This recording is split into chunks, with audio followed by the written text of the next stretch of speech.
Bonjour, bienvenue. Merci de nous rejoindre pour ces journées de la sécurité routière au travail, 4e édition. Merci encore de prendre du temps sur votre pause déjeuner pour participer à ces journées de la sécurité routière au travail. Alors, un mot d'ordre cette année, vivre ensemble, tous ensemble dans l'espace routier. Les accidents de la route, je le rappelle, sont la première cause d'accidents mortels au travail, 406 morts rien qu'en 2019. Alors, la sécurité routière nous invite jusqu'au 20 novembre à réfléchir, à nous mobiliser pour faire face aux risques et aussi comment repenser l'espace de la route. Alors avec moi sur ce plateau, Marie Gauthier-Melleret, bonjour. Bonjour. Vous êtes déléguée interministérielle à la sécurité routière. C'est un peu vous qui nous conviez aujourd'hui sur ce plateau. C'est un plaisir. Avec Cynthia Fleury, philosophe, psychanalyste, titulaire de la chaire Humanité et Santé au CNAM. Vous êtes aussi titulaire de la chaire de philosophie à l'hôpital Sainte-Anne et professeur associé à l'école des mines. Merci encore d'avoir accepté notre invitation. Vous allez tenir dans quelques minutes seulement une webconférence sur un thème, vivre ensemble dans l'espace public de la route. Alors Marie Gauthier-Melleret, pourquoi avoir choisi ce thème? Pourquoi une conférence sur le vivre ensemble avec une philosophe et psychanalyste, Cynthia Fleury? Parce que le vivre ensemble, c'est le nouveau mot d'ordre que la sécurité routière a adopté depuis presque un an. Derrière ce slogan qui va accompagner toutes nos prises de parole au cours des prochaines années, il y a l'ambition de faire prendre conscience que chacun, chaque jour, a le pouvoir d'agir pour plus de sécurité sur les routes, qu'il s'agisse de déplacements professionnels ou de déplacements personnels, qu'il s'agisse de déplacements en voiture, en camion, à vélo ou même à pied. Le pouvoir de se protéger, mais aussi le pouvoir de protéger les autres. C'est pourquoi la sécurité routière, par ce mot d'ordre, veut appeler une forme de bienveillance, de solidarité, de fraternité, non pas seulement à l'égard de ses proches, mais aussi à l'égard de cet inconnu que l'on va croiser sur les routes. La sécurité routière était loin de s'en douter quand elle a adopté ce mot d'ordre à la fin de 2019, mais évidemment, l'évocation de ces valeurs, cette année, résonne de manière un petit peu particulière dans les circonstances sanitaires que nous connaissons. Et se retrouver aujourd'hui pour réfléchir ensemble à la notion du vivre ensemble en ces temps de confinement, même s'il ne s'agit que d'espace routier, c'est évidemment un programme ambitieux. Et nous tenons à remercier Cynthia Fleury d'avoir bien voulu relever ce défi que nous lui avons proposé. Avant de lui laisser la parole, je voudrais brièvement vous raconter pourquoi et comment la sécurité routière a adopté ce nouveau mot d'ordre, vivre ensemble, a choisi de faire cette nouvelle proposition à notre pays et par conséquent a choisi d'une certaine manière ce qu'allait devenir la thématique de la conférence d'aujourd'hui. Alors il faut pour cela faire un petit détour et j'espère que vous voudrez bien m'excuser ce détour. Comme souvent en matière de sécurité routière, ce détour, il commence par un examen des bilans d'accidentalité. Et les résultats chiffrés de la mortalité routière de ces 2 dernières années sont historiquement bas.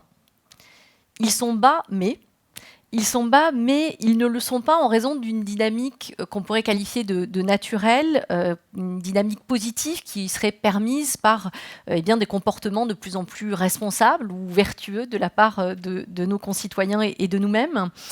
Ils sont bas parce qu'en fait, c'est le résultat mathématique d'une mesure, les 80 km/h sur le réseau secondaire, qui a eu pour effet de faire baisser la mortalité.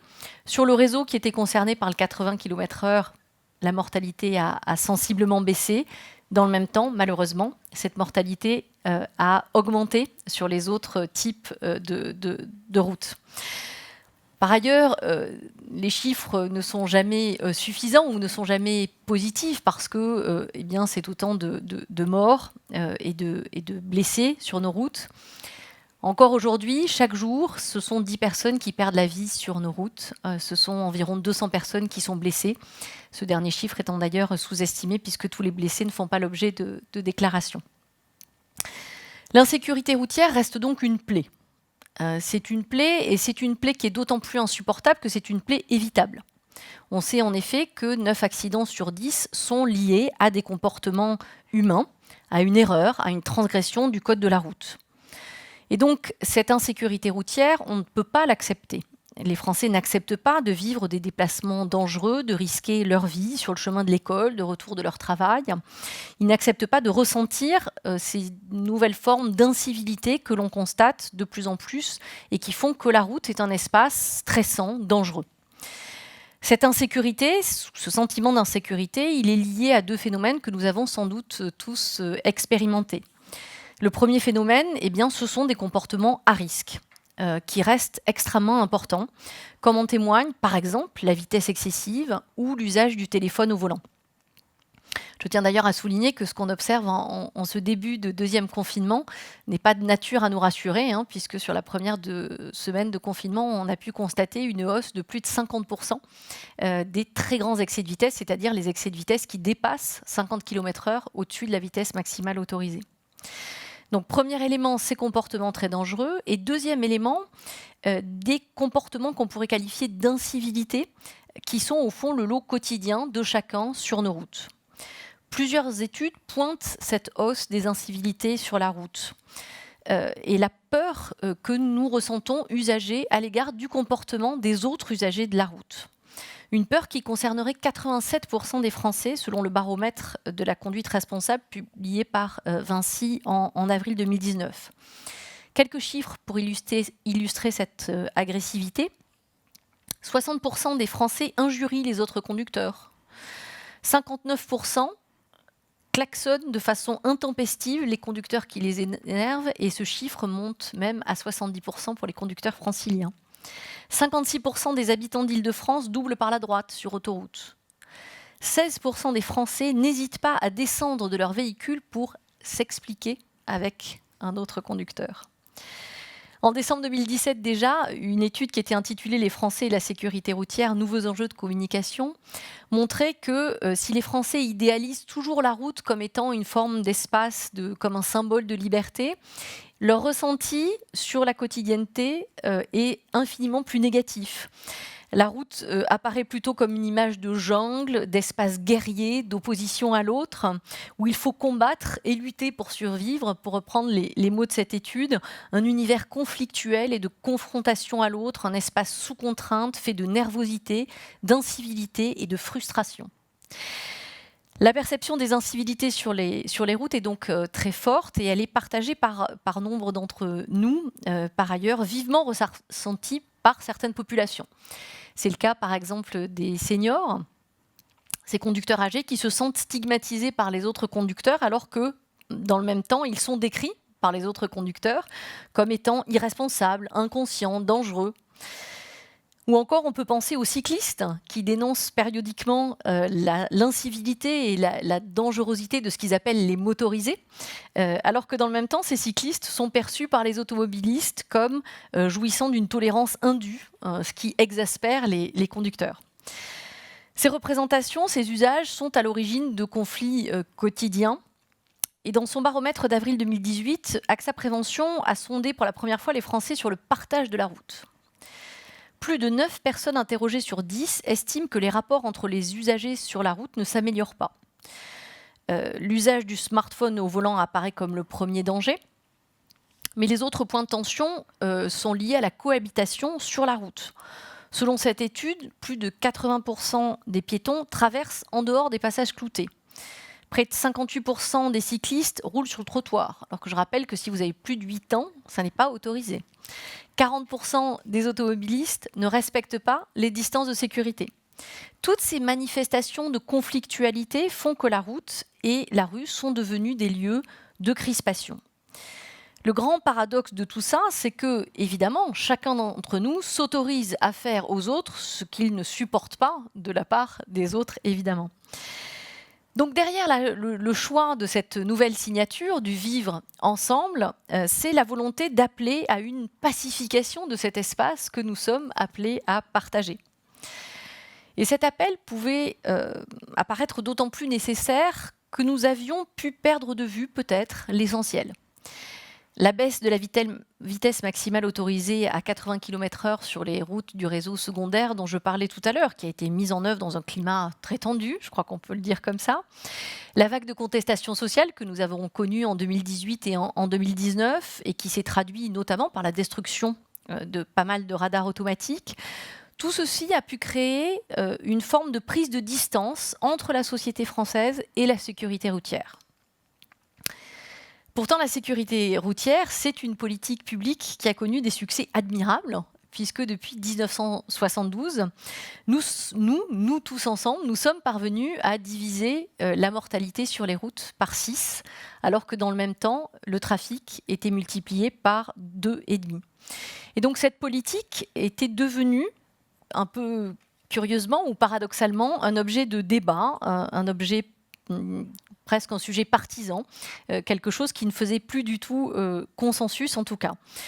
L'enjeu majeur pour la sécurité routière, c'était donc de renouer avec un dialogue apaisé avec l'opinion publique et de faire partager à nouveau à tous l'idée que la sécurité routière, eh bien, elle est bienveillante, elle est protectrice, elle est mue par des objectifs de santé publique, d'intérêt général, qui sont incontestables et qui doivent être incontestés évidemment. Pour renouer ce dialogue avec la société et pour répondre et remédier peut-être à un sentiment de malaise croissant sur nos routes, nous devions proposer un nouvel idéal, un nouveau projet, sans injonction, sans culpabilisation, et auquel chacun puisse s'identifier et participer. C'est pourquoi nous avons décidé d'abandonner notre signature, qui était celle que nous utilisions depuis plus de 10 ans, tous responsables, pour exprimer presque littéralement la raison d'être de la sécurité routière, vivre ensemble. C'est donc une véritable signature programme qui repart au fondement même du projet de société que propose la sécurité routière, un projet donc auquel chacun peut contribuer par son pouvoir d'action quotidiennement. S'engager sur un réseau routier, en voiture, en moto, en scooter, en trottinette, à pied même, c'est toujours accepter de partager le même espace, c'est interagir avec les autres usagers de la route. Pour rouler en toute sécurité, il faut adapter sans cesse son comportement à celui des autres, il faut anticiper, il faut observer, il faut intégrer les différences et respecter les spécificités des uns et des autres. Tous les ingrédients d'un projet de société. Une conduite pacifiée, respectueuse des autres usages et des autres usagers de la route, c'est la garantie d'une conduite moins dangereuse et qui préserve la vie. Alors certes, nous entendons sans doute beaucoup aujourd'hui cette expression de vivre ensemble, qui est devenue un peu commune, mais avec cette virgule, l'idée est de faire de ce nouveau mot d'ordre, au fond, quelque chose qui est porteur d'un double sens, d'une vision universelle, très positive, puisque l'enjeu, c'est bien de vivre tous ensemble dans l'espace routier et de ne plus jamais y mourir. Merci Marie-Gauthier-Melleret donc de nous avoir expliqué effectivement cette nouvelle philosophie, nouvelle raison d'être de la sécurité routière. Alors c'est vrai que vivre ensemble, vu ce que vous nous avez dit, vu ces études, il y a quand même un petit chemin à parcourir, on a compris, pour que nous puissions tous vivre ensemble dans l'espace routier. Donc vous allez faire comme tous ceux et celles qui nous regardent depuis leur espace de travail, nous suivre via Internet. Voilà, donc on va vous dire au revoir. Merci encore une fois de nous avoir présenté les enjeux de ces journées. Moi, je ne vous dis pas au revoir puisque je vais vous suivre. Mais bien sûr, vous allez nous suivre effectivement grâce à cette webconférence, mais on comprend d'autant mieux pourquoi vous avez invité Cynthia Fleury effectivement sur cette notion de vivre ensemble. Alors je rappelle juste qu'à l'issue de cette webconférence que vous allez tenir, vous pourrez poser des questions. Alors évidemment, nous allons essayer de répondre, surtout vous. Moi, je ne serai que votre ambassadrice, à vous qui nous regardez. Nous allons essayer de répondre à toutes les questions possibles, mais nous avons un temps imparti, donc nous ferons au mieux. Mais maintenant, nous allons donc laisser Cynthia Fleury prendre la parole et donc nous tenir cette webconférence dans le cadre de ces journées de la sécurité routière au travail. Merci.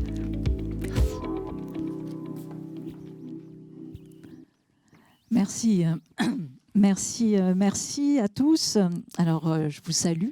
Je suis tout à fait heureuse d'être avec vous. Et effectivement, moi, je vais parler de vivre ensemble dans l'espace public, sur la route, dans la rue. Alors, on va bien évidemment revenir aussi sur la question de la sécurité routière, mais on va avoir une approche un peu plus méta, revenir sur qu'est-ce qu'un espace public, déjà, dans une première partie. On va voir, revenir sur une notion que nous avons entendue beaucoup ces derniers temps, la notion de care, en bon français, la question du soin. On l'a déjà entendu là à l'instant dans ce qui vient d'être dit, c'est-à-dire comment on fait basculer l'espace public du côté du soin, la question de la sécurité routière du côté du soin, et non pas du côté de la surveillance, du côté de l'hypercontrôle. Donc ça, c'est un des points essentiels. Donc, des enseignements de l'éthique du care pour essayer de repenser cet espace public, pour nous aider justement à faire baisser aussi les comportements à risque, les questions d'agressivité. Et puis, une dernière partie qui va plus sur l'accélération de notre monde. L'accélération, c'est une grande notion qui a été développée par un sociologue, philosophe qui s'appelle Hartmut Rosa et qui a montré d'ailleurs que c'était sans doute l'item pour définir ce qu'était la modernité. La modernité, c'est quelque chose qui va vite. C'est une cinétique folle et qui notamment s'appuie sur la vitesse des transports et la vitesse des flux, etc. Et nous voyons bien que cette accélération constante, elle n'est pas nécessairement vivable, encore moins ensemble. Et donc, comment on peut demain, là aussi, calmer cela, aller vers des phénomènes de décélération, peut-être. En tout cas, voilà, de se remettre dans une cinétique plus vivable, plus habitable, plus aimable pour nous tous. Donc, premier temps, l'espace public. Qu'est-ce qu'on entend par espace public? Bon, ça, c'est assez simple. On peut le dire, voilà, l'espace public, c'est véritablement ce qui est dédié à la cohabitation de nos corps et aussi de nos consciences. Voilà, c'est une manière ouverte de parler de l'espace public. C'est un lieu particulier parce que vous avez... Là aussi, c'est très culturel, la manière dont nous pensons notre espace vital dans l'espace public. Vous avez pas mal de penseurs qui ont travaillé sur ces notions. Je pense notamment à un qui s'appelle Hall, H-A-2-L, et qui a travaillé sur les notions de proxémie. Alors la notion de proxémie, c'est quoi? C'est la distance, la juste distance qui nous va pour nous sentir bien. Et cette distance, elle varie bien évidemment dans l'espace privé. Dans l'espace privé, par exemple, on va accepter que nous soyons à... Et culturellement aussi, ça varie selon les cultures. Les latins sont plus proches dans l'espace intime, allez, 10-15 cm, et puis dans d'autres cultures, ça va être un peu plus loin. Vous imaginez bien que 10-15 cm dans l'espace public, c'est pas possible. C'est ce que nous vivons tous éventuellement dans le métro et ça nous agresse énormément. Donc la distance que nous avons dans l'espace privé, dans l'espace public, elle vient immédiatement impacter notre bien-être. Et donc, dans l'espace public, on se sent bien quand il y a un petit peu plus de distance, précisément, et là, on va se sentir pas agressé. On ne va pas se sentir oppressé, on va se sentir à bonne distance. Et c'est cette distance qui va aussi maintenir notre sentiment de civilité, etc. Donc ça aussi c'est important parce qu'on voit bien que maintenir les justes distances des uns et des autres, notamment dans l'espace public, pour donner aux uns et aux autres le sentiment d'un espace vital. Pourquoi? Parce que nous ne sommes pas que des individus hors sol, nous avons besoin d'un espace vital, comme d'une enveloppe qui n'est pas... On a notre corps comme enveloppe protectrice, mais on a aussi une deuxième enveloppe protectrice, si j'ose dire, c'est cet espace vital. C'est-à-dire, voilà, on se sent bien quand on n'est pas oppressé. Et c'est vrai qu'aujourd'hui, il suffit de voir, même sur les trottoirs, la vitesse... on parlait à l'instant de ceux qui sont sur les trottoirs alors qu'ils ne devraient pas y être. Ça rentre dans votre espace vital et c'est une forme d'agression. Donc c'est vrai qu'on a besoin de cette juste distance. Un espace public, qu'est-ce que c'est? C'est bien évidemment un espace de sociabilisation. C'est un espace où on pense ensemble ce qu'on appelle l'affectio societatis, c'est-à-dire la manière dont nous faisons communauté, dont nous sommes ensemble. Voilà, donc c'est l'espace social, l'espace civique, c'est là où il y a déjà une forme de constitution de la confiance. Donc en fait, c'est absolument déterminant parce que justement, plus on va emmener l'espace public vers la notion de soin, plus on va emmener la notion d'espace public vers précisément pas le sécuritaire, mais vers la civilité. Et quelque chose qui va nous donner au contraire, dans les deux cas, un sentiment de réassurance. Donc, on on va dire plutôt le soin nous emmène vers un sentiment de réassurance. Le sécuritaire nous emmène pas vraiment vers un sentiment de réassurance. Le sécuritaire, il nous emmène vers quelque chose qui est de l'hypervigilance. Et l'hypervigilance, généralement, elle nous fatigue et elle est anxiogène. Donc la question, c'est au contraire comment on va produire dans cet espace public un affectio societatis qui est, encore une fois, plutôt du côté de la réassurance, de la confiance et non pas de la défiance. Et on voit bien dans ce qui a été dit tout à l'heure que l'univers aujourd'hui de confrontation... Alors, attendez, qu'est-ce qui se passe ? Votre main, il faut la relever un tout petit peu, parce que sinon, je pense qu'il y a des interférences sur le micro. Voilà, c'est tout. Alors, vous me dites ? Sur le micro, en fait, il faudrait que vous releviez votre main. Voilà. Il ne faut pas le tenir en bas. Voilà, tout en bas. Voilà, c'est parfait. Est-ce que comme ça va ? Ça sera parfait. Est-ce qu'il faut que je recommence tout depuis Non. le départ ? Je vois toutes les têtes qui font non. Bon, alors nous continuons. Donc, sur cet espace de sociabilisation, qu'est-ce que c'est d'autre, un espace public ? Un espace public, c'est un espace capacitaire. Un espace capacitaire, ça veut dire quoi ? Ça veut dire que c'est un espace qui rend possible des choses. C'est pas du vide.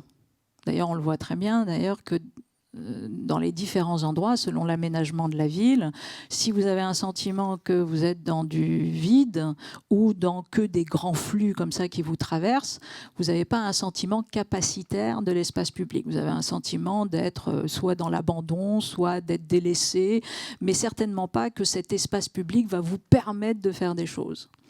Donc, vraiment, travailler à rendre capacitaires nos espaces publics, c'est aussi un point tout à fait important et on y reviendra. C'est-à-dire vraiment de se dire, bah, tiens, dans cet espace public, je peux faire quelque chose. Je peux avoir un peu une augmentation tout simplement de mes choix de vie possibles. Donc ça, c'est important. L'espace public, c'est aussi ce qui est... Voilà, on voit tout le spectre de l'espace public. On va y revenir plus spécifiquement sur la civilité, l'exercice d'une civilité. Mais c'est pas que ça, l'espace public. C'est aussi des lieux, classiquement, c'est pas que la rue, c'est pas que la route, c'était l'agora. L'agora, c'est le lieu public au sens où on délibère, le forum. Bon, donc l'espace public, c'est le lieu de délibération, c'est le lieu d'une construction, d'une rationalité publique, normalement. Tout ça, c'est important et ça a été pensé là aussi par quantité, bien évidemment, de philosophes. Je prendrai juste un philosophe qui est proche de nous, qui s'appelle Michel Foucault, qui a beaucoup travaillé sur ces espaces publics. Il définissait ces espaces publics comme des espaces parésiastiques. Alors, parésiastique, ça veut dire où il est possible de dire quelque chose que l'on croit être vrai et de ne pas être mis en danger pour cela.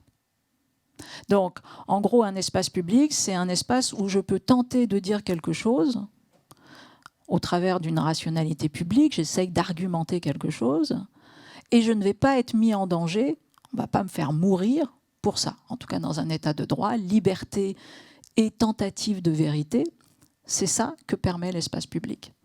Donc, c'est absolument déterminant, puisque ça veut dire aussi que c'est un espace non violent. Ça ne veut pas dire que c'est un espace non conflictuel. Un espace public, c'est un espace où on organise des protocoles de conflictualité, pour le dire comme ça. Voilà. C'est-à-dire qu'on a le droit de ne pas penser la même chose. C'est d'ailleurs même plutôt une bonne chose. Il y a du dissensus. Mais en même temps, on va travailler à canaliser, à symboliser.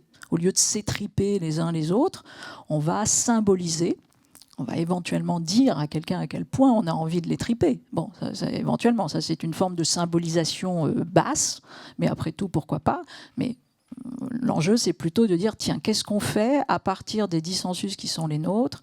Qu'est-ce qu'on fait pour en faire quelque chose et calmer cette conflictualité, encore une fois, pour éviter qu'elle aille vers la violence. Donc, en gros, dans l'espace public, ce n'est pas qu'on nie la violence, c'est qu'on tente de dépasser la violence qui est inhérente, par ailleurs, à la vie, au rapport de force, etc. Donc on va produire des protocoles, encore une fois, de conflictualité. L'espace public, c'est un lieu aussi où on comprend, on va dire, des conceptions différentes de ce qu'est la liberté. Classiquement, nous sommes dans des sociétés modernes, très individuelles et très individualistes. Nous sommes dans des sociétés des individus qui considèrent, depuis en tout cas le XVIIIe siècle, que l'une des grandes conceptions de la liberté, c'est ce qu'on appelle la conception négative de la liberté. Conception, donc une théorie de la liberté négative. Ça veut dire quoi? Ça veut dire qu'on considère que nous sommes libres jusqu'au moment où cette liberté peut nuire à autrui. Et donc à ce moment-là, effectivement, notre liberté s'arrête. Mais tant que l'on ne nuit pas à autrui, on a une possibilité d'être libre. Et donc c'est très important, parce que ça donne quand même un sentiment de... Voilà, on peut déployer des manières d'être assez singulières, encore une fois, tant que je ne nuis pas à autrui.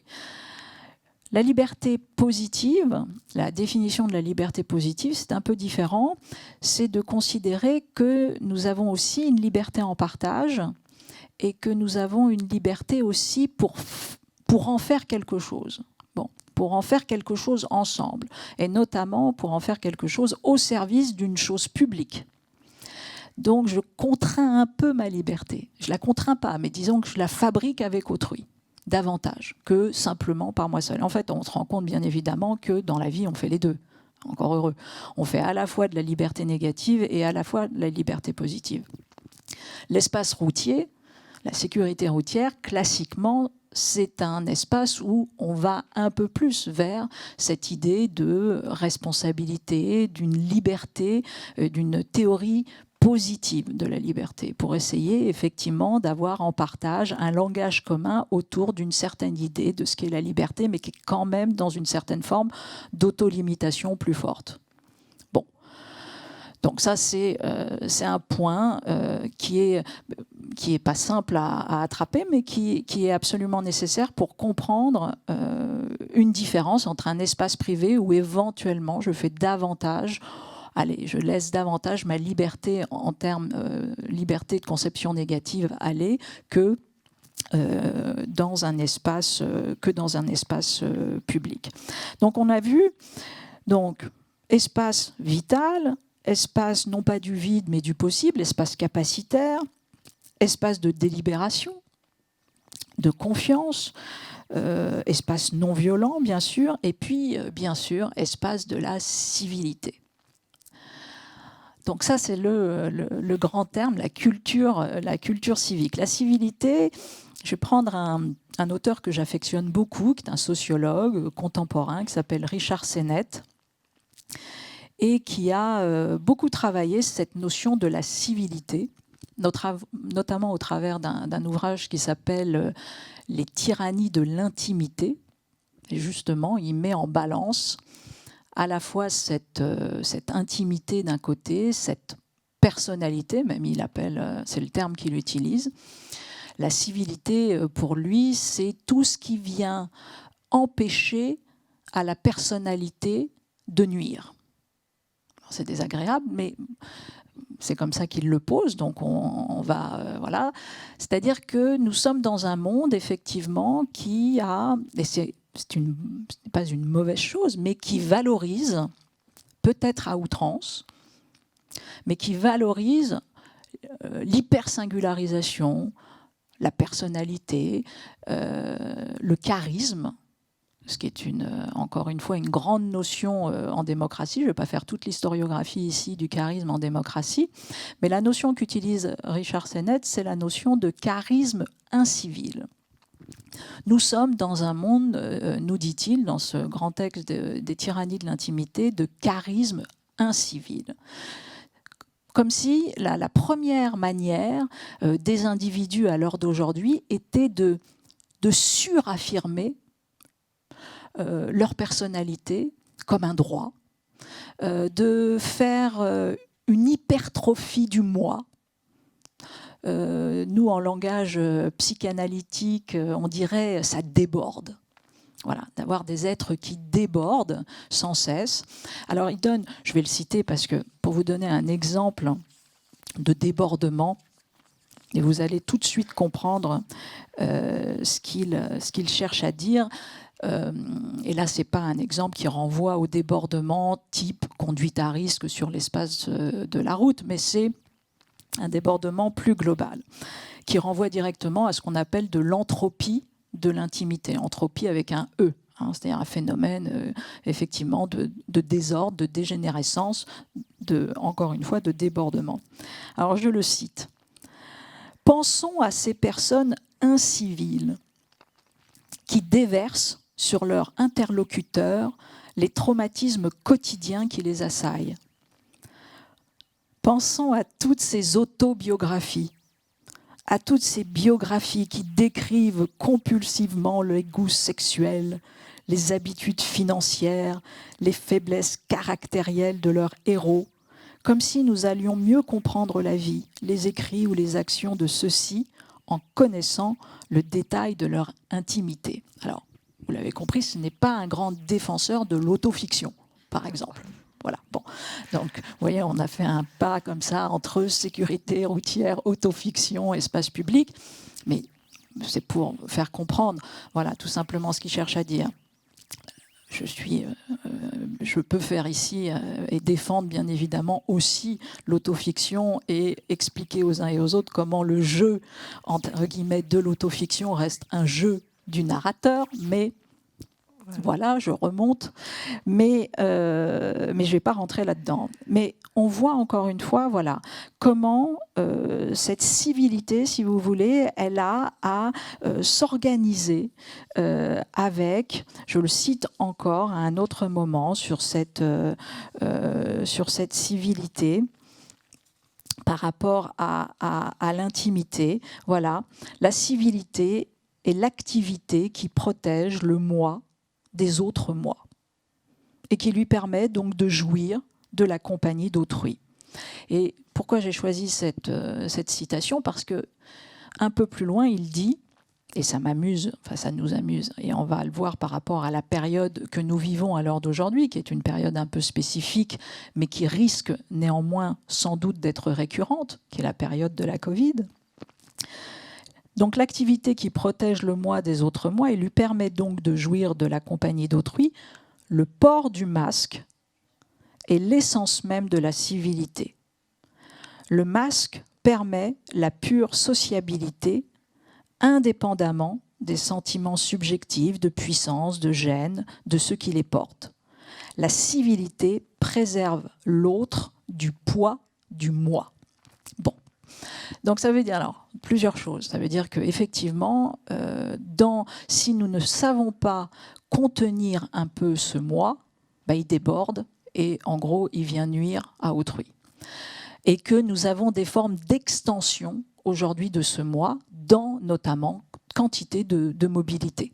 Comme si notre voiture était une extension du moi, notre trottinette est une extension du moi, notre vélo est une extension du moi. Peut-être se dire non, c'est pas une extension du moi, ce serait plutôt quelque chose qui est une enveloppe, bien sûr, pour me protéger. C'est très très important la mobilité, hein, l'espace des mobilités, c'est un droit absolu. Mais en même temps, voilà, je dois préserver aussi l'autre du fait que je puisse déborder. Mais sur le port du masque, bien évidemment, quand Richard Sennett écrit cela, il ne pense pas du tout au masque comme nous l'avons aujourd'hui. Il pense à l'urbanité. Il pense au masque symbolique, c'est-à-dire au fait que tous les jours, je vais vous sourire un peu, même si je n'ai pas envie de vous sourire. On pourrait appeler ça de l'hypocrisie. Non, c'est l'urbanité. L'urbanité, c'est que, pareil, j'ai un quant à soi, mais je me retiens. Hein, encore une fois, je n'impose pas à autrui ma mauvaise humeur, alors que j'ai le droit d'être de mauvaise humeur. Mais dans l'espace public, j'essaye de ne pas faire déborder ce qui est la vérité, ma vérité émotionnelle. Pourquoi ? Non pas pour être faux, non pas pour me dissimuler, dit Sennett, mais tout simplement pour coexister. pour vivre ensemble. Parce que si tout d'un coup j'arrive dans un espace avec toute ma tension, de fait, par une réseau de psychodynamique, voilà, je vais rendre, et je vais faire que le système va se tendre aussi. Alors on n'est pas, bien évidemment, je rassure les uns et les autres, on ne va pas devenir tous parfaits demain dès qu'on rentre dans la rue et on ne va pas s'empêcher de ceci, de cela, mais on voit comment, bien évidemment, par la préservation d'une civilité, en fait, on préserve, ce qu'on a dit tout à l'heure en entrée de session, on préserve tout simplement un vivre ensemble. Donc, c'est compliqué, puisque aujourd'hui, nous avons le masque. Et précisément, le masque, en fait, le vrai, par rapport au masque symbolique, en fait, il rend difficile la perception de cet affectio societatis. Pourquoi ? Parce qu'il y a des éléments de pacification dans un visage. Un visage, c'est un sourire. C'est pas qu'un regard, c'est le mouvement encore une fois, c'est toute une musculature, entre guillemets, qui vient encore une fois, nous témoigner par ce qu'on appelle un langage non verbal, le fait que, voilà, ça se passe bien. Donc, tous les phénomènes comme ça, tous les capteurs aujourd'hui qui nous renvoient à de la réassurance, ils sont amoindris, amenuisés par le fait que nous portons précisément un masque.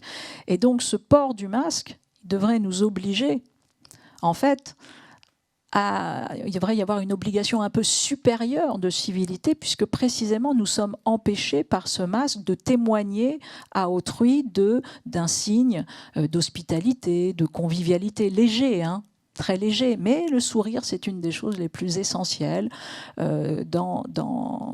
tout simplement dans cette civilité pour calmer, encore une fois, la tension, etc.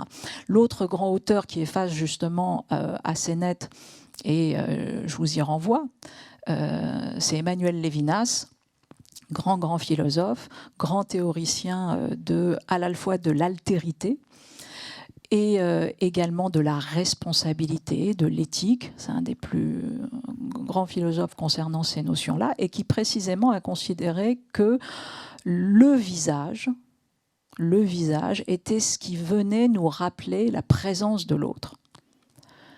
C'est important parce que ça veut dire quoi ? Ça veut dire que quand vous faites disparaître les visages, vous faites aussi disparaître un peu de sentiment de la présence de cette altérité. Et donc, en fait, de mettre des masques partout, si vous êtes lévinassien, vous voyez un danger à un moment donné, allez, on va le dire comme ça, d'instrumentaliser autrui, de plus voir le visage de l'autre. Et donc, à un moment donné, d'avoir un sentiment de pylône ou homme, c'est un peu la même chose. Vous voyez, vu que ça disparaît. Je caricature, bien évidemment. Je caricature, mais pour dire à quel point, voilà, les marqueurs dans l'espace public de la présence de l'autre et du respect de la présence de l'autre font que nous intégrons à l'intérieur de nous une conscience de l'altérité. L'autre, ce n'est pas moi. Et précisément, tout d'un coup, je comprends qu'éventuellement je peux nuire à l'autre parce que je ne fais pas assez attention à la vérité de ce qu'il est, à sa liberté, à son sentiment d'espace vital, par exemple. Je vais l'agresser alors que, bien évidemment, je ne cherche pas à l'agresser, mais je suis trop dans ma bulle.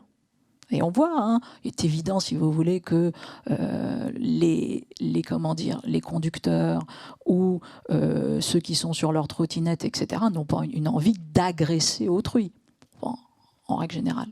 Bon, ils n'ont pas envie. Mais ils sont éventuellement, de façon un peu... repliés dans leur bulle. Et on viendra tout à l'heure justement pour expliquer pourquoi chacun de nous aussi, on se renferme dans cette bulle protectrice, espèce de super enveloppe, pour résister aussi au monde que l'on juge agressif, que l'on juge trop rapide. Donc ça aussi, cette problématique, si vous voulez, d'avoir produit une modernité dans une accélération totale. Je vais boire 2 secondes un peu.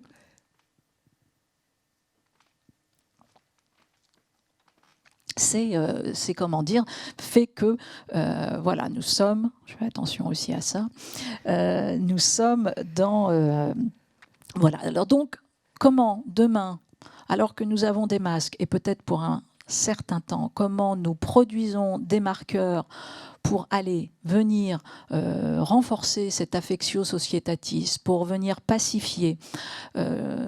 J'avais, il y a quelques mois, produit un journal du confinement où j'étais allée chercher justement des images des uns et des autres qui reformulaient leurs masques. Vous savez, qui produisaient des esthétiques un peu différentes des masques pour justement témoigner à autrui de, je ne sais pas, d'un sourire, de transparence, de ceci, de cela. Bon, et on voit que non, on voit quand même que la réalité anxiogène aujourd'hui a fait qu'on est plutôt dans une forme de repli très très fort et qui fait que nos espaces publics deviennent tout simplement moins capacitaires, encore moins capacitaires, puisque par ailleurs, nous sommes confinés. Alors, donc ça, c'est espace de la civilité, pour éviter que, pour essayer de mettre en place non pas des charismes incivils, mais des charismes civils. C'est-à-dire, on va essayer de voir comment justement le care, l'éthique du care, peut nous aider à transformer tout simplement notre conception du vivre ensemble. On va dire de faire basculer le vivre ensemble, non pas du côté de la simple indifférenciation, on est indifférent à autrui, ce qui est déjà bien, voilà, on est neutre, mais vers quelque chose d'un tout petit peu plus civil, d'un tout petit peu plus proactif, d'un tout petit peu plus du côté du prendre soin, sans être dans comment dire, une vision fantasmatique, irénique de bienfaisance, etc. Alors, qu'est-ce que le care ?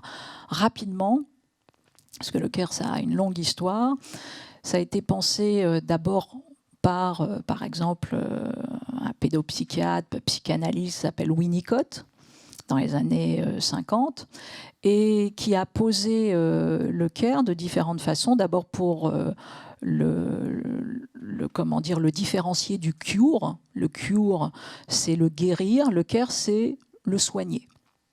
Et puis plus globalement, pour montrer qu'il y avait une définition beaucoup plus extensive du soin, et que en fait, le soin était matriciel de tout. C'est-à-dire que, par exemple, pour être attentif aux idées, aux choses, donc pour apprendre à connaître, ce qui est une forme de soin, une attention aux choses, il fallait avoir soi-même, d'une certaine manière, pu bénéficier d'une attention. Et notamment chez Winnicott, l'attention première dont chacun a pu éventuellement bénéficier, ce n'est pas toujours le cas hélas, c'est l'attention parentale, et en l'occurrence de la mère. Et donc il fait du geste maternel un des gestes archétypales, essentiels, pour advenir au monde. Nous avons bénéficié de ce soin, et d'une certaine manière, ce soin nous a donné un sentiment de confiance, un sentiment que nous pouvions espérer quelque chose de ce monde, et nous sommes éventuellement après à même de développer une individuation, donc un être plus résilient, et puis nous-mêmes nous sommes capables éventuellement de donner à autrui quelque chose, etc. Ça ne veut pas dire, je ne rentre pas de façon très spécifique dans ce côté-là, ça ne veut pas dire que ceux qui n'ont jamais bénéficié d'un soin seront incapables de produire du soin, heureusement pas. Mais c'est vrai que c'est plus compliqué. C'est plus compliqué quand soi-même, on n'a pas bénéficié de ce soin, de pouvoir le communiquer à autrui. C'est plus difficile, c'est pas impossible. Donc, ça, c'est la première définition du care. Et puis, en fait, le care, ça a été repris par quantité de penseurs, notamment anglo-saxons, américaines, pour ne pas les nommer, toutes les gender studies, les études de genre américaines. Et puis, donc, dans les années 80, notamment, une auteure qui s'appelle Gilligan, et qui s'est interrogée pour se dire, mais au fait, est-ce que les hommes et les femmes ont la même façon de produire des choix moraux ? En gros, est-ce que les hommes s'interrogent pour produire une moralité? Quels sont les critères qui font qu'ils vont faire quelque chose? Est-ce que ces critères sont différents selon les hommes et selon les femmes? Et donc, elle est passée, je passe rapidement là aussi, elle a fait toute une série d'enquêtes sur les campus américains pour aller un peu traquer les motivations qui sont derrière les choix, les décisions. Bon, la réponse est oui. La réponse est oui, non pas au sens d'essentialisation, je le dis tout de suite. Je le dis tout de suite, ce n'est pas, les femmes ne sont pas, il n'y a pas une définition essentialisée de ce qu'est un homme et de ce qu'est une femme. Hein, nous sommes libres et surtout nous avons des définitions sociales, c'est-à-dire que selon les époques, selon les contextes socio-historiques, nous définissons avec des stéréotypes souvent, ce qu'est une femme, ce qu'est un homme. Et heureusement, aujourd'hui, nous essayons de déconstruire au maximum ce qu'on appelle un rôle social, que ce soit le rôle social des femmes ou que ce soit le rôle social des hommes. Ça n'a pas toujours été le cas. Hein. Le patriarcat est un grand univers de définition de « tiens, les femmes, ça a ce rôle-là » et « tiens, les hommes, ça a ce rôle-là ». Donc on voit aujourd'hui que nous, dans certaines sociétés, nous déconstruisons cela, mais il n'empêche que voilà, ce sont des rôles, il y a une sociologie et il y a des cultures, et bien évidemment que les femmes, par l'histoire qui a été la leur, ont longtemps été, par exemple, dessaisies de l'espace public. Parler de l'espace public est un lieu qui longtemps a été interdit aux femmes. En tout cas, le premier espace des femmes, c'était l'espace privé, l'espace domestique. Bon, donc tout ça pour dire que, pour revenir au genre, longtemps, c'est vrai qu'on a considéré que c'était aux femmes de prendre soin, de laisser l'espace public à d'autres, notamment aux hommes, et puis de prendre le soin bien évidemment de l'espace privé, mais le soin des enfants, le soin des plus vulnérables, le soin des personnes âgées, etc. Bon. C'est un petit peu encore le cas. Et, et on l'a encore vu aujourd'hui avec la pandémie. Enfin, voilà. Non, mais vous avez raison. C'est pour ça que je dis à la fois qu'on a déconstruit, mais pas totalement. Et que, bien évidemment, on est encore dans ce qu'on appelle des charges mentales très, très fortes, et puis dans un soin qui est confié, en l'occurrence, aux femmes. Mais revenons sur Gilligan. Ce qu'elle va dire, voilà, c'est qu'elle va poser le care en disant le care, c'est quoi par rapport à une morale kantienne de base? C'est de considérer que le care, c'est d'abord prendre soin d'autrui avant de prendre soin de soi-même. Et en somme, pour prendre une décision, au lieu immédiatement d'interroger quel est mon intérêt particulier dans cette histoire, je fais un calcul coût-bénéfice, mais simplement en étant égocentré. Au lieu d'être égocentré pour prendre une décision, ce qui est plutôt ce que vont faire les hommes, encore une fois, je dis ça pour des raisons socio-historiques, les femmes vont se dire « Oh là là, avant de prendre ma décision, je vais essayer de prendre la décision qui est la plus compatible et celle qui va essayer de respecter au mieux la qualité des interactions en présence. » En somme, toutes les parties prenantes dans l'histoire, éventuellement moi, mais pas que moi en premier. C'est-à-dire que, par exemple, je vais donner un exemple qui va fâcher tout le monde. Donc comme ça sera plus clair. Encore une fois, on repart dans les années 50. On n'est pas au 21e siècle qui est totalement dessaisi de tout ce problème-là. 1950, je suis un homme. Il m'est proposé une promotion dans ma carrière. Je vais me dire, tiens, est-ce que c'est intéressant? Tiens, je ne sais pas, est-ce que je vais m'épanouir, etc., etc. Première décision, très bien. Je suis une femme, il m'est proposé, non pas une promotion dans ma carrière, mais juste un métier. Et ce métier, je vais me dire, mais tiens, est-ce que je vais prendre ce métier? Mais alors à ce moment-là, mais qui va aller chercher les enfants à l'école? Mais est-ce que mon époux sera plus ou moins d'accord? Est-ce que, voilà, je caricature. Mais pour vous dire que ce qui va rentrer dans le spectre tout simplement des critères de mon choix, c'est l'ensemble des parties prenantes et c'est surtout comment je vais, par mon choix, protéger la qualité des relations qui sont en présence. Alors si bien évidemment on se dit tiens le care est une affaire toute féminine, on passe à côté de ce qu'est le care. Ce qui est l'enjeu, c'est de politiser le care. C'est-à-dire de faire en sorte de dire mais non, en fait cette affaire de soins, elle nous concerne tous. Elle ne concerne pas exclusivement les femmes. Elle nous concerne tous au sens où à la fois nous devons produire des choix où nous sommes égocentrés. On pourrait dire bah tiens ça c'est de la liberté négative. Oui. Et puis bien évidemment c'est intéressant d'ouvrir et de produire aussi des choix où nous ne sommes pas égocentrés mais nous sommes plutôt dans l'idée de tiens comment ce que je vais faire, comment je fais ma part pour que une qualité de l'interaction soit préservée. Et ça, ce sera plutôt de la liberté positive. Et ça, c'est typiquement ce qui nous concerne, enfin en tout cas pour l'espace routier. Exactement, c'est exactement ça. Et on voit donc à ce moment-là qu'il s'agit d'aller chercher dans ces éthiques du care, mais comment je vais essayer plutôt de prendre soin et comment je vais essayer de me responsabiliser pour prendre soin, pour partager quelque chose. Encore une fois, ça ne vient pas contre moi. Hein. J'y gagne aussi quelque chose. Et c'est pas quelque chose, ce n'est pas sacrificiel.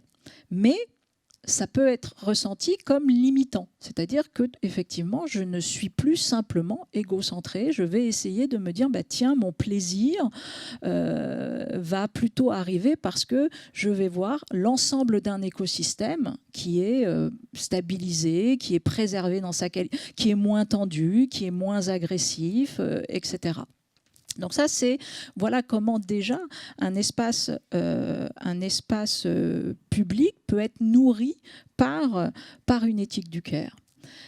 Quand j'ai parlé tout à l'heure, quand j'ai dit que l'espace public devait être un espace capacitaire, j'ai fait aussi une définition possible du care. Le care, c'est la prise en compte des vulnérabilités. On a parlé tout à l'heure des plus vulnérables. Les seniors, on peut parler des enfants, on peut parler de quantité des piétons, enfin bref, de tous ceux qui sont plus vulnérables dans l'espace routier. Là aussi, le care va essayer de produire un agir en prenant en considération de façon un peu prioritaire d'abord ces vulnérables et non pas l'inverse, c'est-à-dire ceux qui vont le plus vite. Et de se dire non, au lieu de prioriser ceux qui sont les plus, j'en sais rien, les moins vulnérables, justement, on va essayer de produire des règles qui ne viennent pas renforcer les vulnérabilités des plus vulnérables. C'est pas aussi une question de prise de conscience et d'aller à rebours de ce que la société nous... C'est le fait de considérer en fait que dans un espace social, on va produire une meilleure qualité d'espace public pour tout le monde, et non pas simplement pour les plus vulnérables, mais pour tout le monde, parce qu'on a pris en considération cette norme du vulnérable. Alors que si on fait l'inverse, si on prend la norme standard et pas la norme du vulnérable, on va produire quelque chose qui sera peut-être valable pour le standard, mais qui sera totalement discriminant pour le plus vulnérable. Et donc, résultat, c'est pour ça qu'on descend vers cette norme du plus vulnérable, parce qu'on sait que c'est plus inclusif.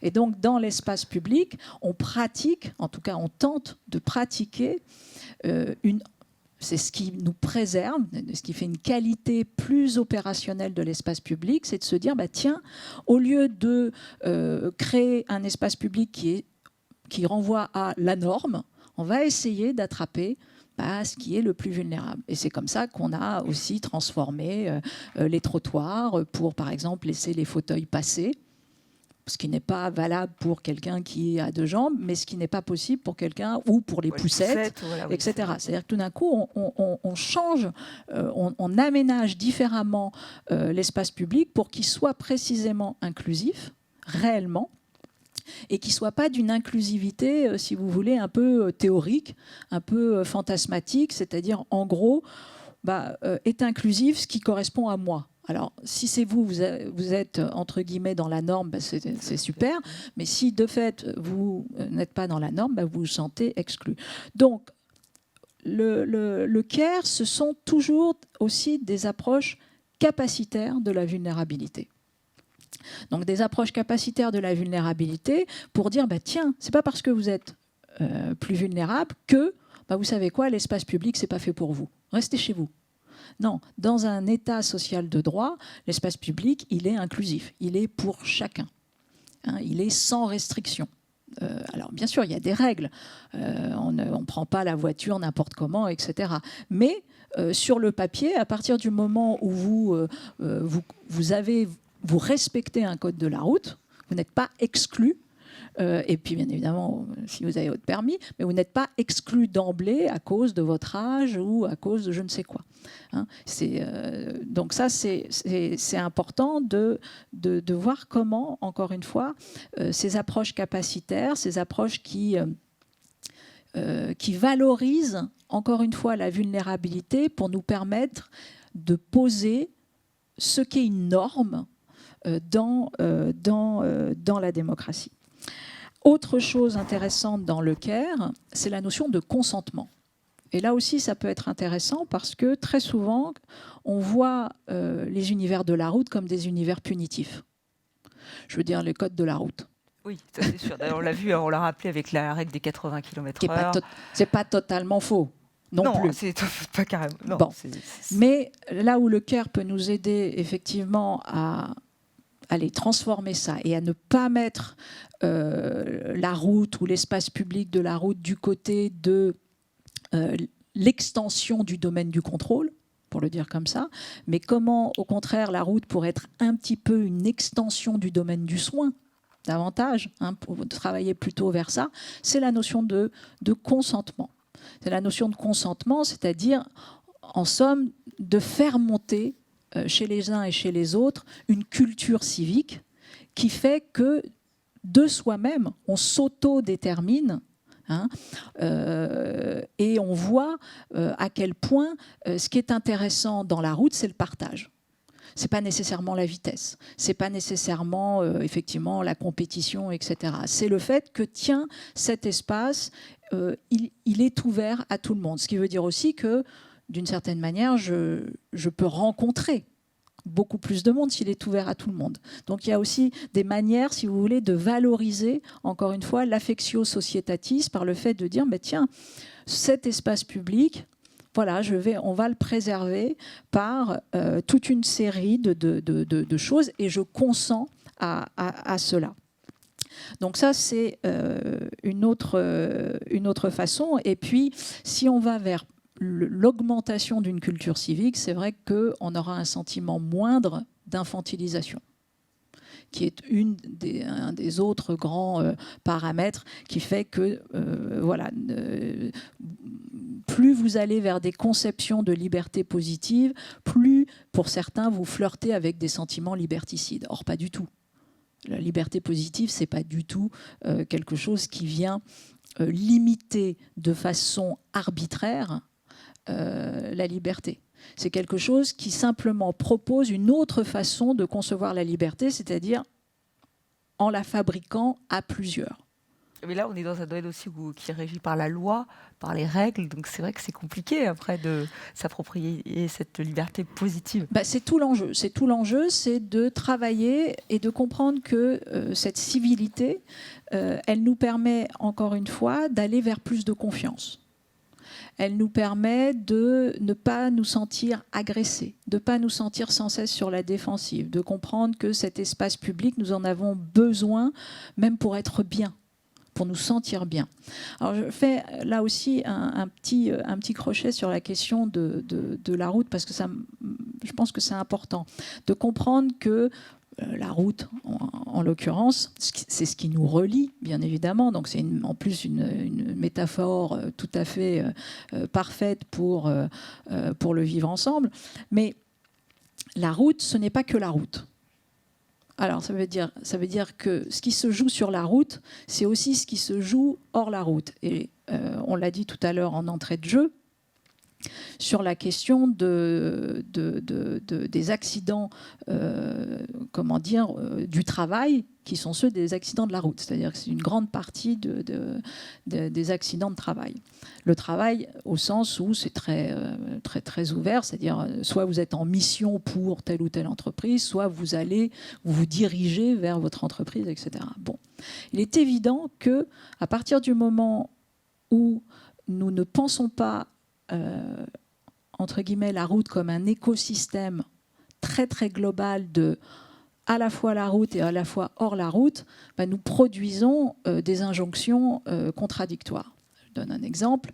Il est évident que si vous êtes dans des entreprises qui vous sursollicitent, pour différentes raisons, et qui notamment, je ne sais pas moi, vous appellent ou ne viennent pas justement vous permettre de décélérer dans ce moment-là, mais qui au contraire vous invite à plus de pression, ça va être très compliqué de produire des conduites qui ne sont pas à risque, etc. Donc on voit que là aussi, on est tous responsables et en fait, il faut aussi produire un milieu global pour que tout simplement cette cinétique de la route, elle soit calmée et qu'on ne soit pas dans l'obligation, encore une fois, de sentir qu'on est dans une double peine, si vous voulez. C'est-à-dire que, puisque quand, je rappelle, on a rappelé cette question des accidents de la route, je rappelle également que les burn-out, les épuisements professionnels sont une des grands facteurs aggravants des accidents de la route. Donc tout ça est lié, malgré tout. Donc ce care, si vous voulez, se prendre soin, il n'est pas simplement que sur la route. Se prendre soin, il renvoie également à comment demain les entreprises et le prendre soin vont travailler plus ensemble pour que, notamment également dans l'espace public et sur la route, ça se calme et qu'il y ait moins de pression, d'obligation à la performance, d'obligation à l'accélération. Il y a déjà des entreprises qui ont bien insisté sur le fait qu'il ne fallait pas mettre la pression sur les collaborateurs pour répondre au téléphone, pour ne pas être en retard. Tout à fait. Et c'est absolument nécessaire pour que, justement, demain, soit préservé. Alors, pour conclure et se donner du temps pour les questions, puisque je vois des questions qui arrivent au loin. Oui, tout à fait. Mais il faut que je mette mes lunettes. Ne vous inquiétez pas, je pourrais les lire, assez rapidement. Heureusement, parce que même avec les lunettes, je ne les vois pas. Donc, de fait, il va falloir que je change la prescription aussi de mes verres. Donc, je voulais dire quelque chose sur l'accélération, sur Hartmut Rosa. Je vous invite à lire ces ouvrages sur cette accélération du monde qui est problématique. Pourquoi ? Parce que tout simplement, elle vient détruire aussi notre capacité à faire expérience. Or, nous avons besoin, pour être en bonne santé physique, santé psychique, d'avoir le sentiment que ce que nous sommes en train de vivre, nous le vivons vraiment. Or, plus nous allons vite, plus nous mettons nos temps, si vous voulez, plus nous calons nos temps humains, biologiques sur le temps technique, temps de la voiture, temps de l'Internet, du flux, etc., l'instantanéité, plus nous sommes incapables de ressentir vraiment ce que nous sommes en train de vivre. Pourquoi ? Parce que l'être humain, la santé physique, la santé psychique a besoin de temps pour véritablement comprendre, vivre, ressentir, se nourrir de ce qui est vécu. Et c'est vrai que, résultat, cette décélération, elle n'est pas simplement qu'un enjeu, entre guillemets, de sécurité routière. Elle est plus globalement un enjeu de la modernité et du prendre soin commun de cette modernité, de cette époque même. Encore une fois, il ne s'agit pas on ne va pas revenir, il n'y a pas d'à-rebours. On ne va pas retourner à la calèche ou des choses comme ça. Ce n'est pas du tout ça qui est en jeu. Mais ce qui est en jeu, c'est de dire, tiens, nos rythmes biologiques, nos rythmes humains sont des rythmes propres. Et ces rythmes-là ne sont pas les rythmes qui nous sont imposés de manière arbitraire, de manière, encore une fois, dans l'ultra-performance. Et nous avons besoin tout d'un coup de desserrer comme ça la pression, d'avoir des cinétiques plus calmes. Et résultat, sur la route, prendre aussi ce réflexe de décélérer, c'est quelque chose qui est tout à fait pertinent, encore une fois, pas simplement pour la route, mais pour notre santé physique, mentale, pour notre sentiment de vivre, tout simplement, de ressentir et de ne pas être dans un pilotage automatique comme un robot. Pourquoi ? Parce que plus nous sommes dans un pilotage automatique, moins nous avons conscience de nous-mêmes. Moins nous avons conscience de nous-mêmes, moins nous avons conscience de l'autre. Plus nous rentrons dans des phénomènes de défense psychique. Et quand on rentre dans de l'ultra-défense psychique, généralement, on devient agressif ou totalement indifférent, ce qui est pas, je ne dirais pas que c'est la même chose, mais on ne prend plus soin de soi, des autres, et donc on peut produire, encore une fois, des conduites à risque. Donc, donc je voulais terminer simplement sur cette décélération qui me paraît être dans le sillage d'Hartmut Rosa, une notion tout à fait importante pour tout simplement apprendre à vivre ensemble en respectant davantage les temps biologiques, humains qui sont les nôtres, dont nous avons besoin non seulement pour épanouir nos singularités, mais également notre collectivité. Merci Cynthia Fleury. Alors ce qui est un peu frappant, mais ça sera l'objet d'une autre conférence et certainement que vous en avez déjà parlé et on en a déjà parlé, c'est que cette décélération, on y fait face aujourd'hui avec la pandémie, mais ce n'était pas exactement la décélération dont vous parliez, mais c'est vrai que c'est un sujet aussi important et qui nous touche en ce moment même. Alors on va, comme promis, venir au temps des questions-réponses, vous qui nous regardez un peu partout sur votre lieu de travail pour ces journées de la sécurité routière au travail. Donc c'est le temps des questions-réponses. Alors on a un peu de temps, puisque c'est sur votre pause, encore une fois, et c'est tout de suite. Tout à fait. Alors, première question, je vois. Alors voilà, on voulait faire un petit... on va commencer parce que maintenant, comme on a grossi... Voilà, la question-réponse. Voilà.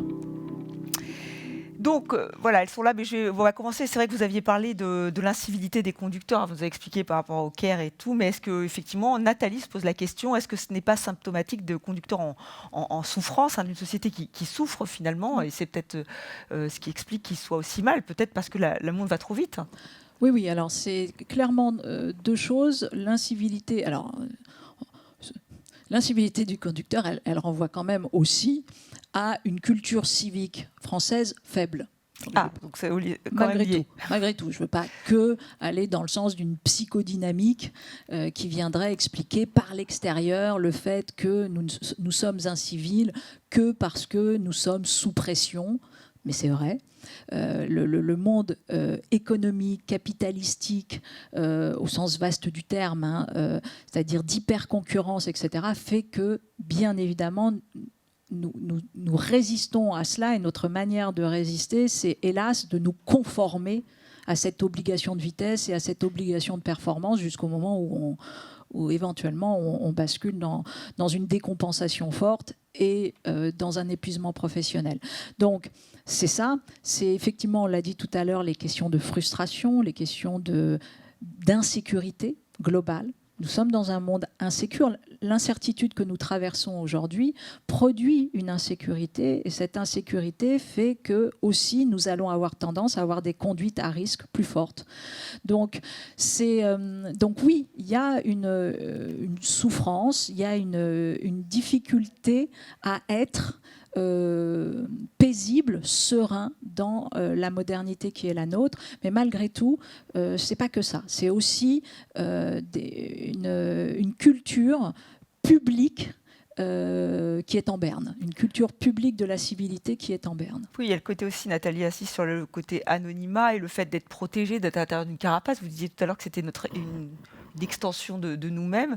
Est-ce que on se sent à l'abri, donc plus d'ailleurs dans une voiture peut-être que sur une trottinette, mais à l'abri et donc pouvoir effectivement dépasser les bornes, dépasser les limites, être incivique Alors, l'anonymat, l'anonymat au sens vraiment protecteur d'une incivilité, on l'a sur les réseaux sociaux. très, très typiquement. On l'a moins dans la voiture.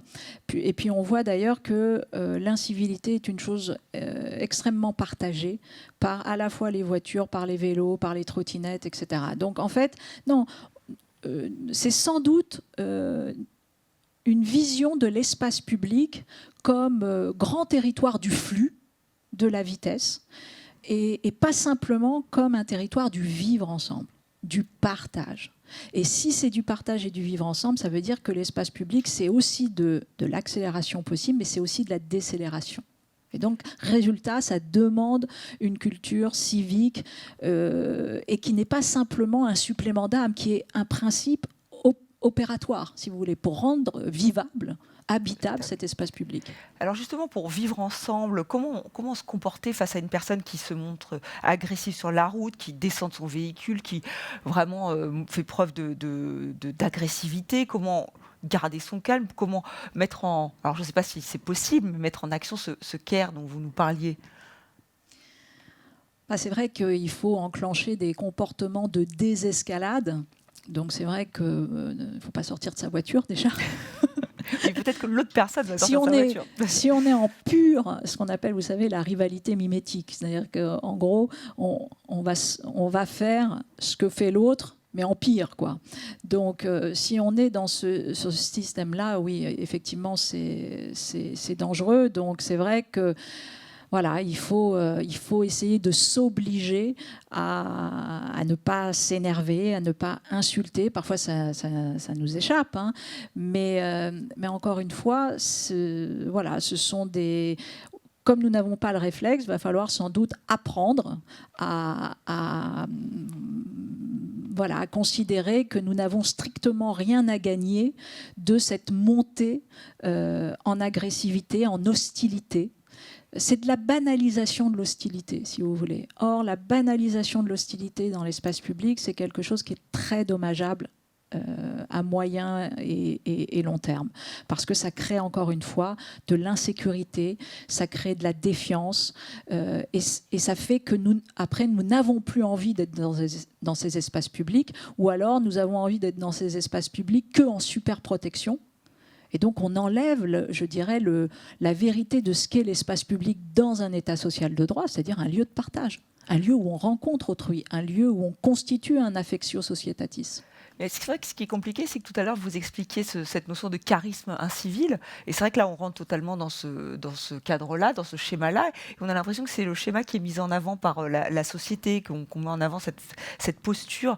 C'est compliqué. En plus, vous avez rappelé, parce qu'il y a une question qui parle de la place, quelle place aux influences culturelles. Vous nous l'avez dit, en France, nous ne sommes pas des modèles par rapport à, pourquoi pas, les pays nordiques qu'on met toujours en avant.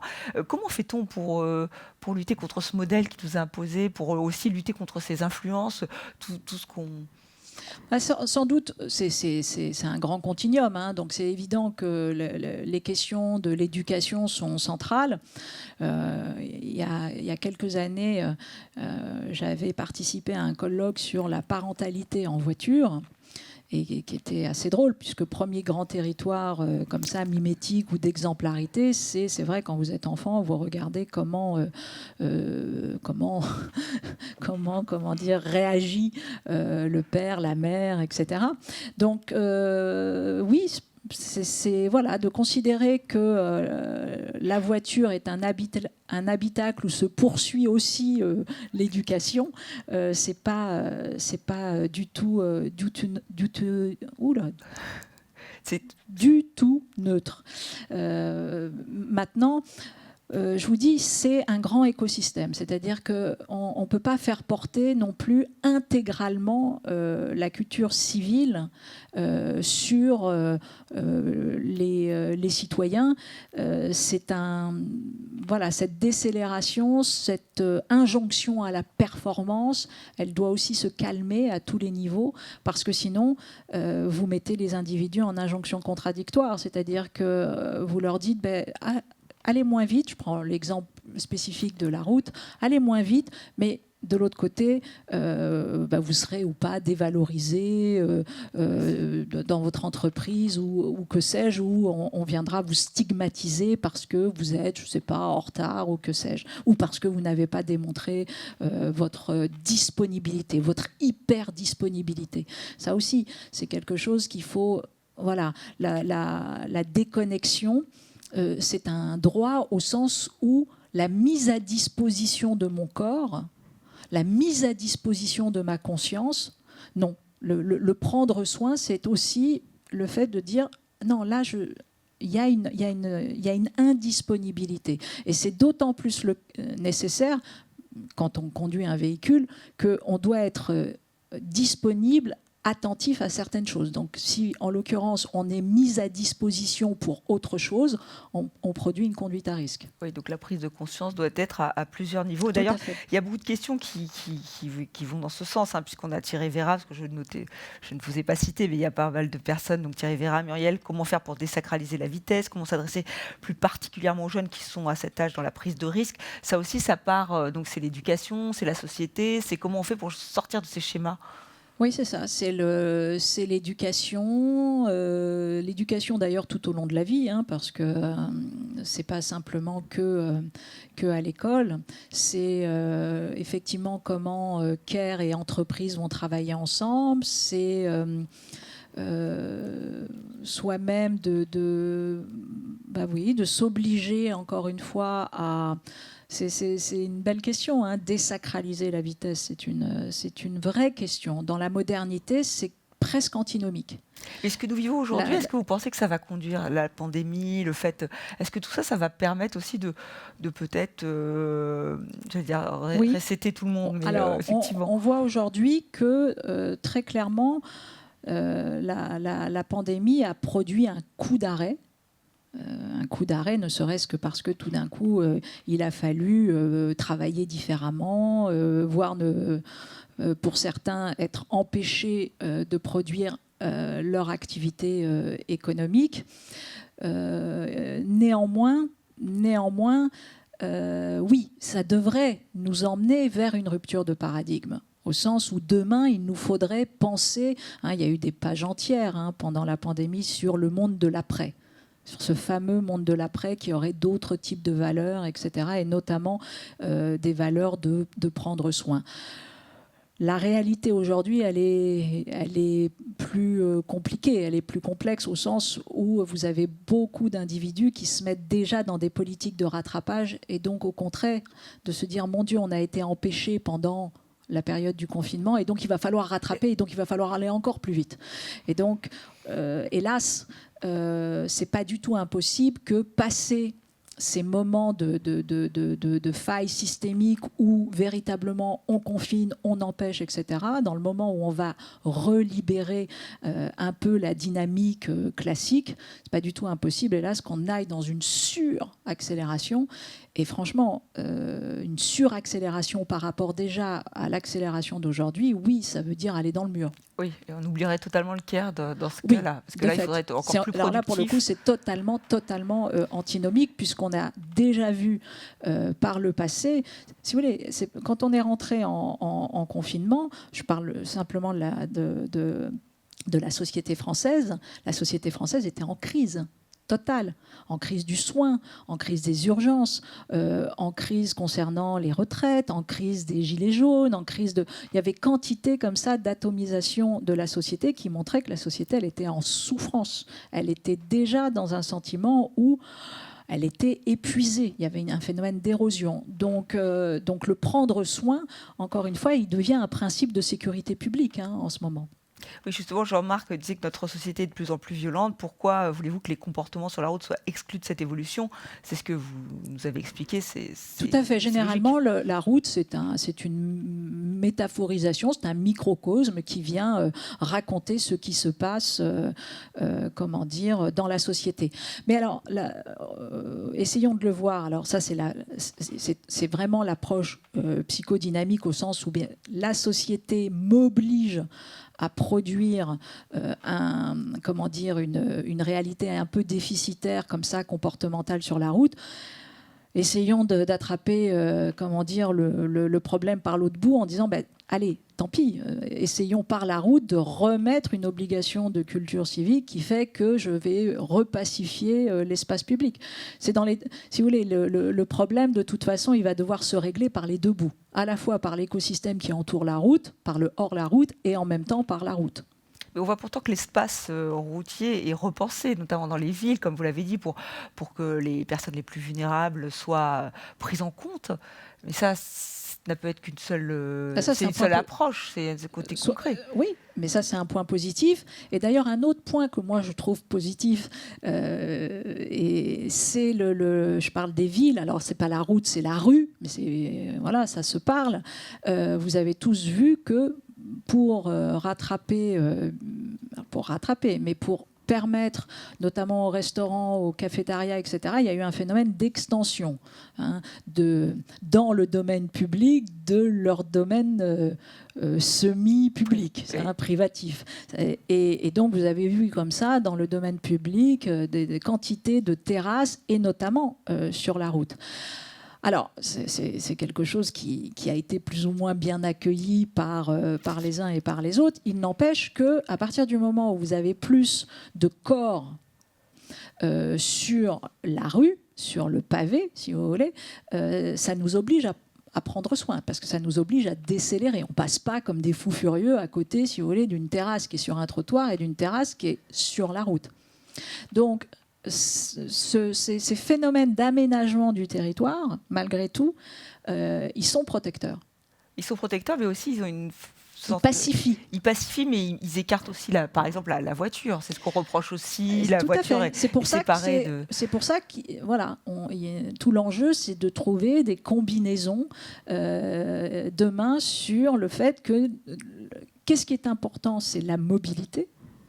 C'est ça la valeur clé au niveau du droit, c'est de permettre aux uns et aux autres de se déplacer librement et d'avoir un sentiment qu'ils peuvent traduire leur liberté par des choix de vie possibles et donc par des mobilités multiples.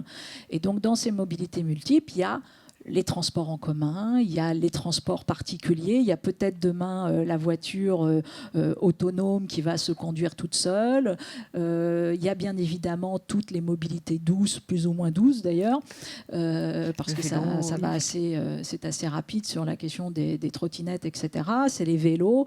Donc voilà, l'enjeu, on voit bien que à préserver, coûte que coûte, c'est la mobilité. C'est pas nécessairement d'abord la voiture, d'abord le vélo, d'abord ceci. Non, c'est comment on permet au plus grand nombre d'être le plus mobile possible. Donc, sous-entendu aussi ceux qui sont en dehors de la ville et qui ont nécessairement besoin d'une voiture. Oui, ça on avait vu, notamment avec les Gilets jaunes, comment ça avait développé une colère et un sentiment d'injustice totale. Oui, à juste titre. Alors justement, vous nous avez donné beaucoup de pistes. Alors c'est vrai que pas mal de nos internautes se demandent quelles sont les solutions. Alors c'est sûr que si vous les aviez clés en main, ce serait formidable. Mais est-ce que vous pouvez nous donner des pistes sur des exemples d'actions pour renforcer la culture civique? Ce que nous demande Marie, vous demande comment et qui met en place cette politique du care? Ça c'est Bénédicte qui s'interroge. Est-ce qu'il faut contraindre? Est-ce qu'il faut, vous l'avez dit, un peu éduquer aussi, ça commence par les parents. Comment pouvoir mettre en place cette la politique? Oui, les politiques du care, c'est vraiment ça renvoie vraiment à des cultures très globales, des cultures de temps long, malgré tout. Ça passe par de la pédagogie, ça passe par il y a quantité. Moi, je ne suis pas une spécialiste, vous imaginez bien, de la sécurité routière. Je pense que chacun a pu s'en rendre compte.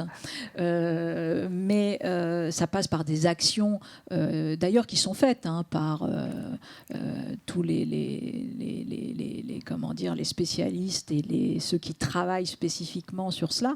Mais globalement, c'est vrai que ça renvoie à comment on fait rentrer le care dans les entreprises, comment on fait rentrer le care à l'école. On le sait très bien, on sait que les systèmes français scolaires ne sont pas des systèmes qui priorisent ce care. Le système français est un système très compétitif, qui met en concurrence les élèves, qui produit de l'évaluation très individualisante, alors qu'il y a des systèmes autres qui font de l'évaluation différemment. voire pas d'évaluation du tout. Enfin, si, ils font une évaluation, mais qui ne passe pas nécessairement par des notes ou par un sentiment excluant et qui vont travailler plus sur de la coopération, comment on vient évaluer la coopération plutôt que d'évaluer la compétition. Enfin bref, il y a quantité de choses et puis c'est bien évidemment ensuite, c'est les médias, c'est la culture. Voilà, c'est tout un univers qui fait qu'on fait basculer vers un certain type de valeur, tout simplement une société. Oui, c'est ce que j'allais dire, c'est tout un changement de société que vous nous proposez. Oui, mais je vous rassure, hein, on est quand même... à l'heure d'aujourd'hui, dans la société, vous avez quantité de figures qui témoignent de ce care. Mais, par exemple, si on veut être là aussi... un peu, non pas polémique, mais un peu désagréable. On a vu avec le confinement et la Covid, ce qui s'est passé, c'est qu'on a eu une revalorisation des métiers dits du soin.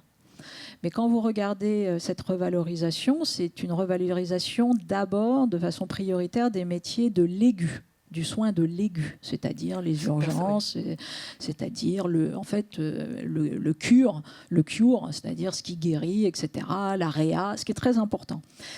Il s'avère que là, nous parlons d'un care qui n'est pas celui de l'aigu, c'est un care qui est celui de l'ordinaire, de tous les jours. C'est le care des aides-soignants, c'est le care des aides à domicile, c'est le care des caissières, c'est le care de ceux qui sont, vous savez, les hommes jaunes sur les autoroutes et qui s'occupent des routes, etc. C'est-à-dire toutes ces missions qui produisent du soin au sens vaste du terme, c'est-à-dire qui nous rendent capacitaires, qui assument une solidarité absolument nécessaires, mais qui généralement sont des métiers très dévalorisés. Ce sont des métiers où ce qu'on appelle, il y a une reconnaissance falsifiée, c'est-à-dire que tous les jours on explique à quel point c'est un métier très très très important.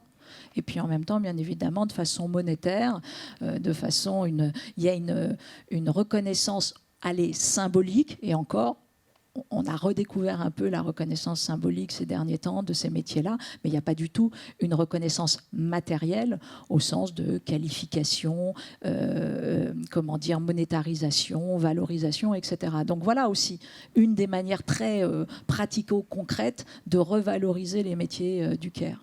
Malheureusement, oui, effectivement, on ne l'a pas vu, même après le confinement, puisque c'était une de leurs demandes et ça n'a pas été pris en compte, donc peut-être plus tard. Il y a une dernière question peut-être que je voulais vous poser, parce que je trouve que c'est une jolie métaphore. La route est-elle un transport en commun ?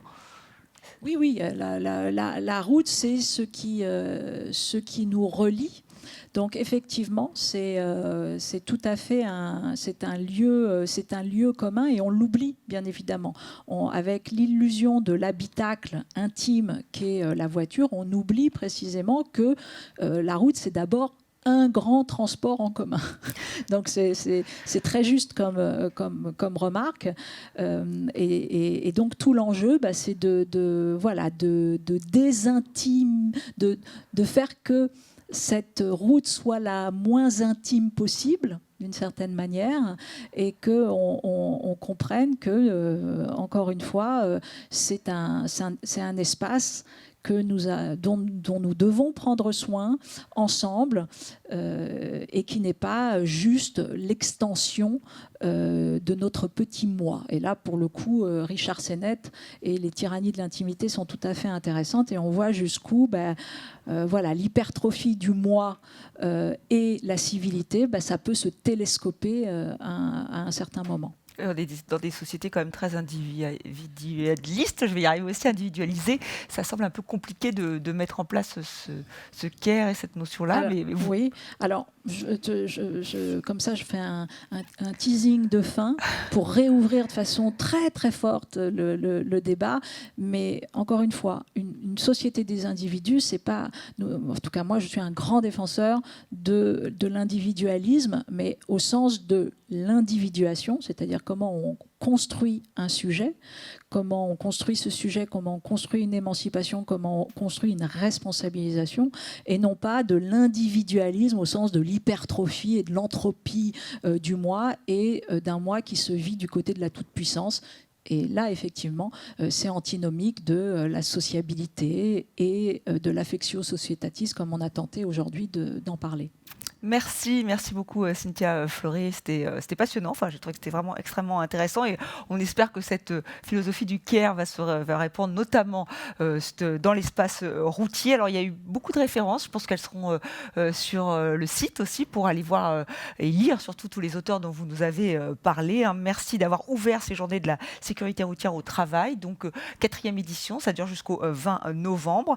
Je vous souhaite à vous tous et à vous toutes une bonne fin de journée puisque vous allez reprendre votre travail vous aussi. Prenez-vous soin de vous et des autres sur la route, mais pas seulement. N'oubliez pas les gestes barrières, hein, c'est d'actualité malheureusement et ça va continuer, on le sait bien. Merci encore. Votre web conférence Cynthia Fleury sera disponible en replay dès demain sur le site de la sécurité routière. Merci de votre attention.